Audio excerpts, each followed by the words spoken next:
জি, ধন্যবাদ আপনাকে। আমার পিছনে যে দৃশ্যটি দেখছেন এটি কিন্তু সমসাময়িক কোনো দৃশ্য নয়। এটি বছরের প্রায় 6 মাসই ফরিদপুরের নগরকান্দা পৌরসভার 6-7 নং ওয়ার্ডের দৃশ্য।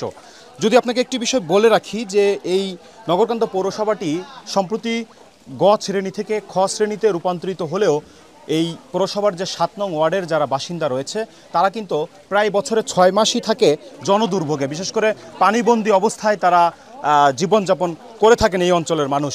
আপনাকে যদি একটি বিষয় দেখাই যে একটি সড়কের উপরে পানির যে জমে থাকা পানির যে দৃশ্য এবং একটি বিদ্যালয়ের যেটি দৃশ্য, একটি বিষয় বলে রাখি যে ফরিদপুরের নগরকান্দা পৌরসভা এলাকার মধ্যে সবচেয়ে বড় যে বিদ্যাপীঠ সরকারি মহেন্দ্র নারায়ণ একাডেমির মাঠের অপোজিটে যে 7 নং ওয়ার্ডের যে এলাকাটি রয়েছে, পৌরসভার যে 7 নং ওয়ার্ডের যে এলাকাটি রয়েছে, সেখানে কিন্তু আরেকটি শিক্ষা প্রতিষ্ঠান যেটি নগরকান্দা আইডিয়াল স্কুল অবস্থিত। আপনারা যদি আমার ক্যামেরার সামনে যদি দেখেন তাহলে আপনারা দেখতে পাবেন যে এই স্কুলের যে খেলার যে মাঠটি রয়েছে এখানে কিন্তু একেবারেই পানিবন্দী অবস্থায় কিন্তু রয়েছে এখানকার এই স্কুলের যারা শিক্ষার্থী রয়েছে কিন্তু তারা।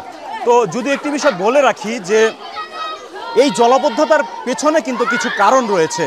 এই অঞ্চলের যারা বাসিন্দা রয়েছেন, আমি প্রশাসনের সাথে কথা বলেছি যে তারা আমাদেরকে যেমনটি বলেছেন যে এই অঞ্চলের মানুষের যে কিছু অসহযোগিতার কারণেই কিন্তু এই অঞ্চলের জলাবদ্ধতা নিরসন করা সম্ভব হচ্ছে না। আপনাকে যদি একটু ক্যামেরার মাধ্যমে যদি একটি চিত্র দেখাই যে এই স্কুলের যে চিত্রটি, বিশেষ করে স্কুলের যে মাঠে যে জলাবদ্ধতা, এটি কিন্তু সাম্প্রতিক যে বৃষ্টির যে সিজন শুরু হয়েছে এই কারণেই কিন্তু এই জলাবদ্ধতাটি কিন্তু নয়। এটি কিন্তু বলা যায় যে বছরে 6 মাসই এই অবস্থায় থাকে এই অঞ্চলের, বিশেষ করে পৌরসভার যে 7 নং ওয়ার্ডের যারা বাসিন্দা রয়েছে তারা।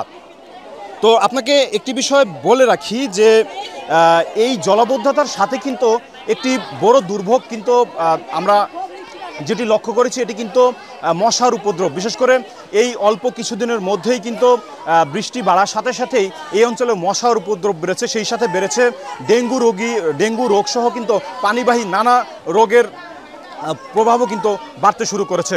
আমরা এখানকার শিক্ষা প্রতিষ্ঠানের শিক্ষকদের সাথে কথা বলেছি, তারা যেমনটি বলেছেন যে এই পানি জমে থাকার কারণে স্কুলে শিক্ষার্থীদের যে উপস্থিতি কিন্তু কমে গিয়েছে এবং সেই সাথে পড়াশোনার কিন্তু ব্যাঘাত ঘটছে এই অঞ্চলটিতে।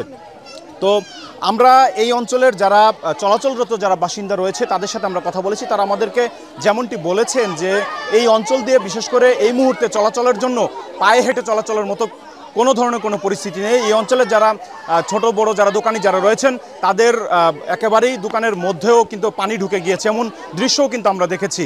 তো সব মিলে এই নগরকান্দার যে 7 নং ওয়ার্ডের পৌরসভা 7 নং ওয়ার্ডের বাসিন্দারা কিন্তু এক ধরনের জনদুর্ভোগের মধ্যেই কিন্তু জীবন পার করছেন।